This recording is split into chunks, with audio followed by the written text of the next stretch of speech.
Everything is so expensive. The prices are really high. Now warns the price of eggs is expected to jump more than 40% this year, double the increase projected just last month. Ahead of that, Trump is now saying he could care less if automakers raise prices. But economists overwhelmingly agree that the move will hurt U.S. consumers with rising prices.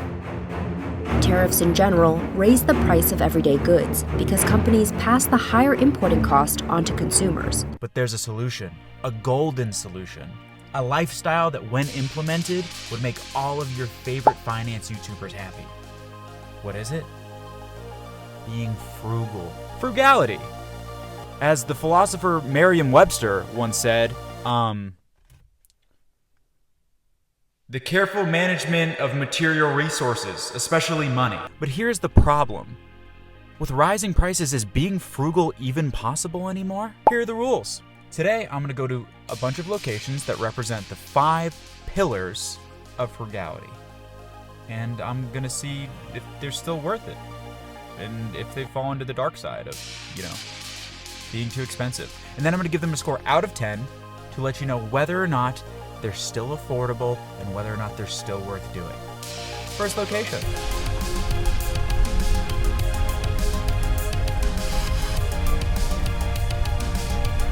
First stop, Target. See, the first pillar of being frugal is cooking food at home. So instead of spending your money on wild nights out at the Olive Garden, you stay home and cook like a good boy. Let's see how much money we can save.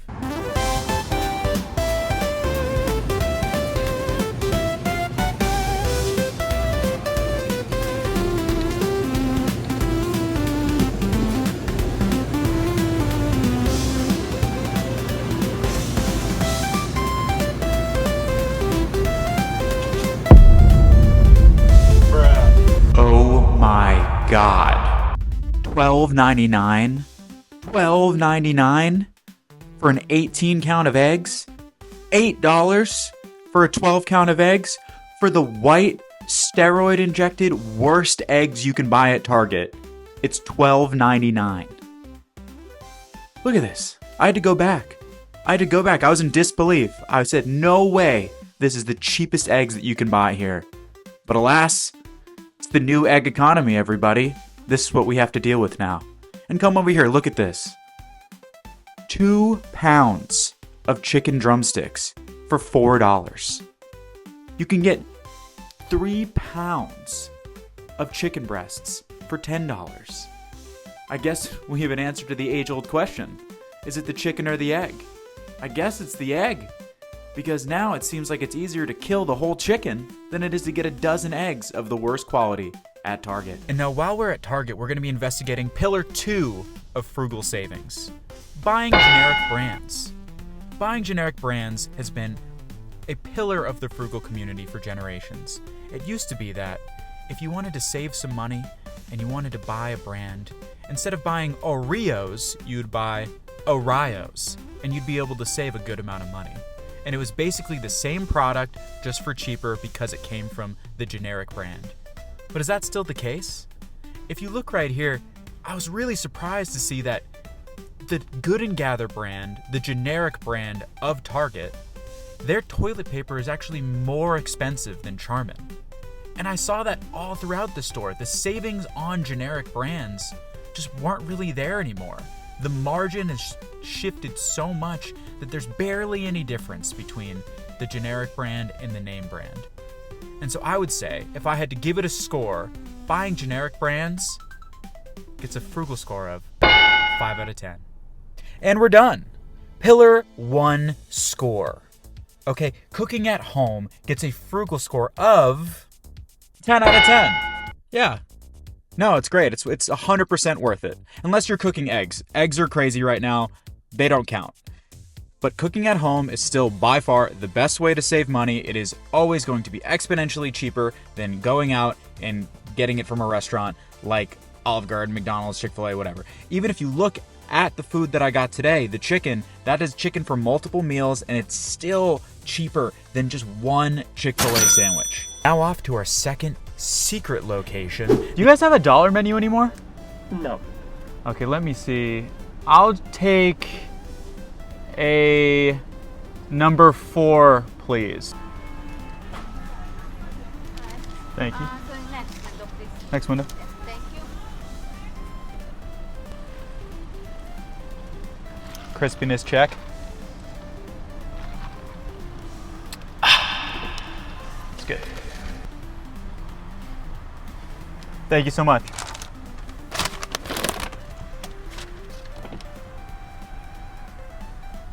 The next frugal pillar is fast food.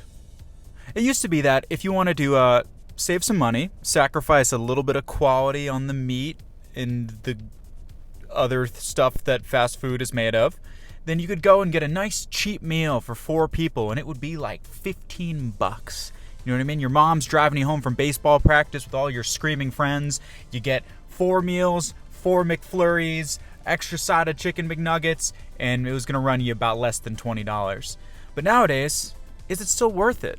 Is it still a frugal hack to get fast food, or is it just food that's fast that's not necessarily as cheap as it used to be? Well, today I got a number 4 meal, because there's no such thing as the dollar menu anymore. So just a number 4. A number 4. It's a chicken sandwich, a fries, and a Diet Coke. Not even medium, or not even large, I should say. Just the medium normal.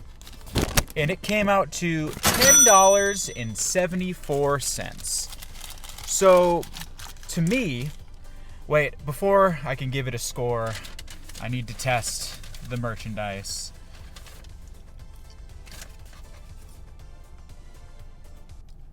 Those are cold.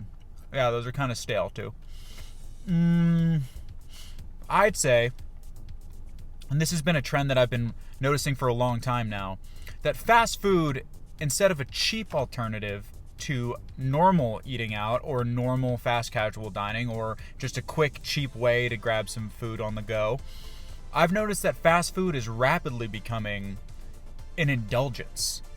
It is now $10.74 for one smallish chicken sandwich, a medium fry, and a Diet Coke. It used to be that was 2 meals. That was 10 McChickens about 5 years ago.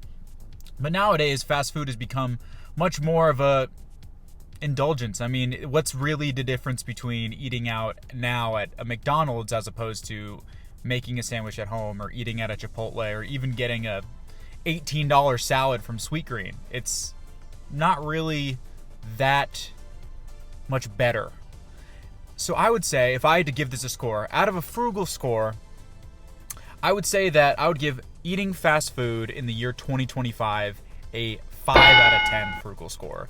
To me, it's not worth it anymore. If you're trying to save money and you're eating fast food 1 to 2 times a day, that's going to add up quick. $20 a day on fast food is not nearly the amount of savings that you need to make it worth it. Next pillar of frugality is, oh, sorry, you're probably interrupted there. It's entertainment. It's cutting out entertainment. Everybody will say, whenever you're trying to be frugal, it's time to cut out entertainment. Anything that brings you love and joy in this world, get rid of it. It's costing you money. But here's the thing. Unfortunately, they're kind of right. Because nowadays, everything in the world runs on a subscription service, okay? You probably can go into your bank account right now and you're probably paying for 20 subscriptions, some that you don't even remember signing up for. There's probably nowadays, there's subscriptions for everything. Like, if you go to the Chuck E. Cheese, you want to use the ball pit, okay? That's going to be about a subscription to Chuck E. Cheese ballpit.com. And then after that, you're going to need to pay another subscription in order to order a pizza, because that's actually now a ghost kitchen that runs through Uber Eats. So you need to download Uber Eats and get an Uber One account in order to order the Chuck E. Cheese pizza. And then if you want to use the bathroom, you got to download another app, because it's got to use the Clean It app in order to know which stall is clean for you to use. And the next thing you know, you've got 1,000 subscriptions that you really don't even need or use anymore. And so here's the deal. Okay, if you cut out those subscriptions, if you use one of the many, many apps, you've probably heard of the apps, you can cut out so many of these subscriptions out of your life and you can save so much money. And the thing that they don't tell you and the thing that you don't realize is that you can restart these subscriptions at any time. You know, for example, Severance just ended. And as soon as the Severance season finale happened, I canceled my Apple TV subscription. And if something else 6 months from now catches my eye on Apple TV, I'll watch it. But then now I don't have to pay the fee for the next 6 months, and I can save all of that money. And that's the thing. There's no rule against restarting your subscription once you cancel it. You can always restart it, but you don't need to be paying all of these subscriptions that add up month over month, over years, over decades, over centuries. You can just cancel the subscriptions and save the money. And the best news is, of all, is that the best subscription service is free, YouTube.com. I mean, unless you have YouTube Premium, which is so great. But you don't need YouTube Premium. That's an indulgence. Use free YouTube. It's the best thing in the entire world. Saving on entertainment, Frugal score, 10 out of 10. In the last pillar of the Frugal community, a pillar that is so entrenched in the Frugal community that it's been around for decades, buying secondhand clothing. Buying secondhand has always been a great way in the past to get quality goods for cheap. But nowadays, secondhand clothing has had quite a rebrand. Now it's vintage clothing. Now that sweet t-shirt that you used to be able to buy for $1, that's now $75 at the Goodwill. That's now actually those sweet jorts that you saw hanging in the corner that you just caught your eye and you thought you would make you look great for summer. Well, those jorts are actually 1990s made in USA 12-ounce denim, and those things are $350. So is it still worth it to buy secondhand clothing when it's now completely dominated by the vintage clothing industry? I'd say yes and no. There's still so many great deals to be found when buying secondhand. Not just with clothing, but if you go on Facebook Marketplace, there's always great deals for furniture. There's always great deals for all different sorts of knickknacks of anything that you could possibly imagine. But for clothing, for secondhand clothing specifically, if you're really, really, really trying to save money, now you might be better off buying, a 10-pack of t-shirts for $5 from a Chinese mega corporation like Shein. Because that's the affordable alternative. Nowadays, you can't buy a cool shirt at a secondhand store unless it's completely undesirable and looks ridiculous for less than that. That being said, I still have a very special place in my heart for buying secondhand. You can buy so many great things on Facebook Marketplace, on eBay, things that have you'll have for decades and will have for an extended period of time that you'll absolutely love. And that's because of that, and because of the quality of goods that you can find for cheap. I'm giving buying secondhand a frugal score of 7 out of 10. So is being frugal even possible anymore? The answer is yes. Being frugal is absolutely still possible. When offered to buy something, you can always choose the cheaper alternative and you will be able to save a little bit of money. But is it worth it? See, the thing is, it doesn't feel as worth it as it has in the past, and it doesn't feel like you're saving as much money as you have in the past. It doesn't feel as good to be frugal as it did in the past. And that's a huge problem, because every single day, going to the store and always choosing the cheaper alternative and still having to pay crazy prices for that cheaper alternative just feels awful. It feels terrible, and with prices increasing and increasing and increasing, you start to wonder why you put so much effort into it and why you're working so hard just to save a few bucks. Every day, prices are going up and ways to save a buck are disappearing, and that feels awful. All we can do is our best.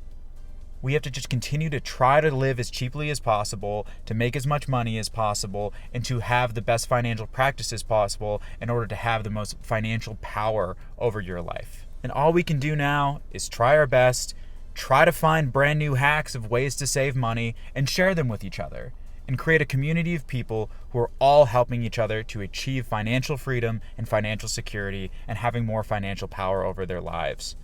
So go in the comments right now, comment your favorite frugal hack and all the things that you do to save money, and which out of this list you think is a 10 out of 10 that you think is a great way to still save money. Well, anyways, until next time, thanks a lot. Save some money.